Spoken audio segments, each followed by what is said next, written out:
isinagawa po ang inaugurasyon sa pangunguna po ng Department of Health or DOH Ilocos Region para po sa bagong tayong Animal Bite Treatment Center na matatagpuan sa Kabugao, Ilocos Sur.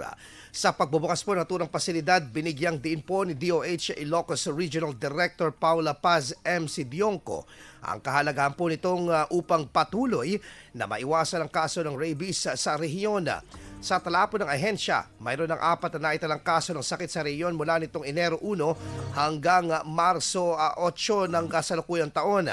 Mapapakinabangan po ang ABTC sa ng mga residente po ng Kabugao, maging sa mga kalapit bayan nito sakaling makaranas ng pagkakakagat ng aso o pusa.